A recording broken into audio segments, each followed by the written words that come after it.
ಅನುದಿನ ಆಹಾರ ಜನವರಿ 14 ಬುಧವಾರ. ನಿಮ್ಮ ಹೃದಯವು ಸ್ಥಿರವಾಗಿರಲಿ. ಕೀರ್ತನೆ 27:14 ಯೆಹೋವನನ್ನ ನಿರೀಕ್ಷಿಸಿಕೊಂಡಿರು, ದೃಢವಾಗಿರು, ನಿನ್ನ ಹೃದಯವು ಧೈರ್ಯದಿಂದಿರಲಿ. ಯೆಹೋವನನ್ನು ನಿರೀಕ್ಷಿಸಿಕೊಂಡೇ ಇರು. ಒಂದು ಮರವು ಎತ್ತರವಾಗಿ ಹಾಗೂ ಫಲಭರಿತವಾಗಿ ಬೆಳೆಯಲು ಅದರ ಬೇರುಗಳು ಭೂಮಿಯ ನೆಲದಲ್ಲಿ ಆಳವಾಗಿ ಬೇರೂರಿರಬೇಕು. ಅದೇ ಪ್ರಕಾರ ಒಬ್ಬ ವಿಶ್ವಾಸಿಯು ಆತ್ಮಿಕವಾಗಿ ಸ್ಥಿರವಾಗಿರಬೇಕು. ಇದಕ್ಕೆ ದೇವರೊಂದಿಗೆ ಅನ್ಯೋನ್ಯತೆ ಮತ್ತು ಪ್ರಾರ್ಥನೆ ಜೀವನ ತುಂಬಾ ಅಗತ್ಯವಾಗಿದೆ. ಕೆಲ ವಿಶ್ವಾಸಿಗಳು 30 ವರ್ಷಗಳಿಂದ ಕ್ರೈಸ್ತರಾಗಿದ್ದರೂ ಒಂದು ಸಣ್ಣ ಸಮಸ್ಯೆ ಅವರನ್ನು ಕದಲಿಸುತ್ತದೆ.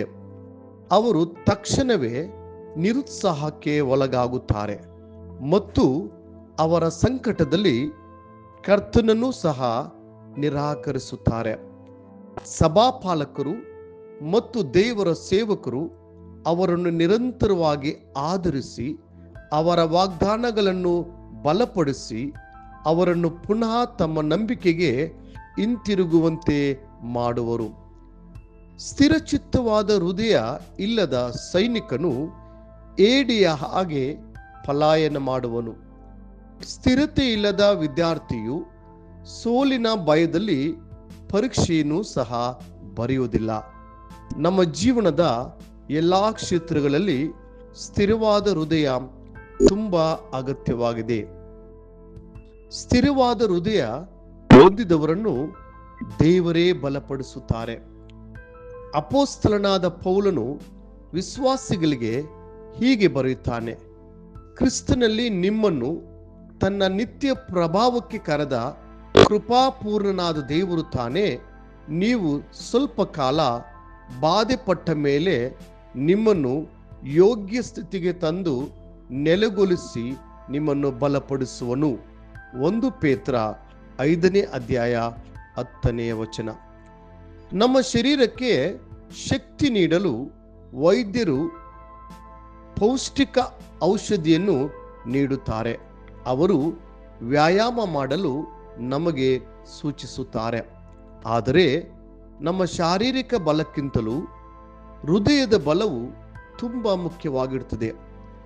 ಅಪೊಸ್ತಲನಾದ ಪೌಲನು ಹೀಗೆ ಹೇಳಿದ್ದಾನೆ: ನಾನಾ ವಿಧವಾದ ಅನ್ಯೋಪದೇಶಗಳ ಸೆಲುವಿಗೆ ಸಿಕ್ಕಬೇಡಿರಿ.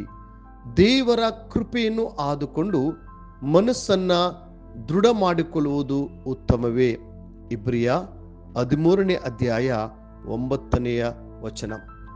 2 ಕಾರ್ಯಗಳು ನಮ್ಮ ಹೃದಯವನ್ನು ಸ್ಥಿರಪಡಿಸುತ್ತವೆ: ದೇವರಿಗಾಗಿ ಕಾಯುವುದು ಮತ್ತು ದೇವರ ಕೃಪೆ. ಆದರೆ ದೇವರು ನಮ್ಮನ್ನ ದೃಢಪಡಿಸಬೇಕಾದರೆ ನಮ್ಮ ಹೃದಯಗಳನ್ನು ಆತನಿಗೆ ಇಷ್ಟಪೂರ್ವಕವಾಗಿ ಸಮರ್ಪಿಸಬೇಕು.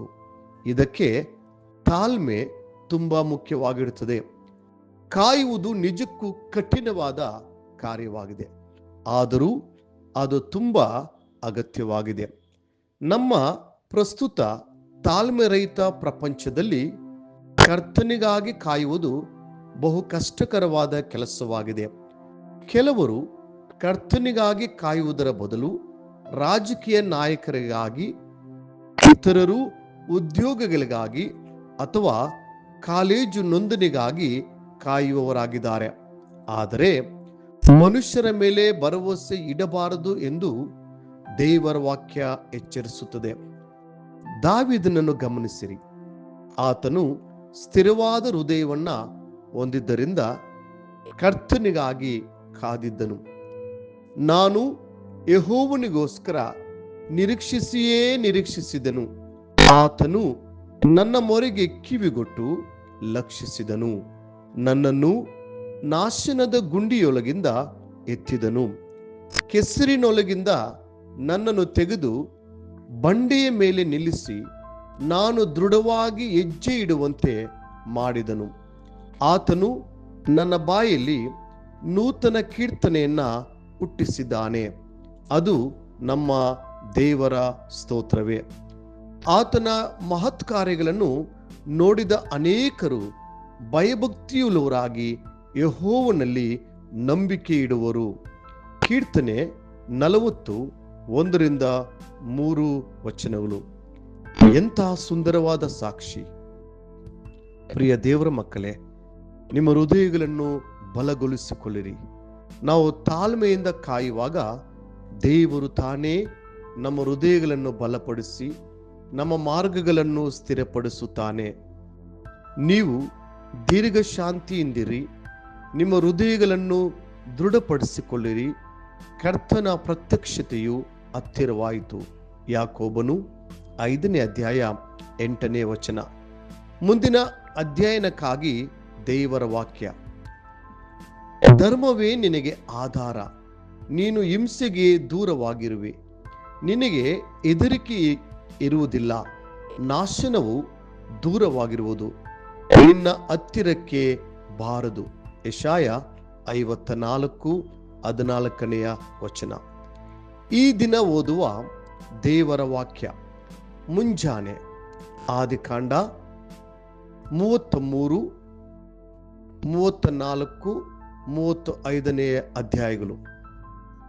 ಸಂಜೆ ಮತ್ತಾಯನು ಬರೆದ ಸುವಾರ್ತೆ 10ನೇ ಅಧ್ಯಾಯ 1-20. ದೇವರು ನಿಮ್ಮನ್ನ ಆಶೀರ್ವದಿಸಿ ನಡೆಸಲಿ.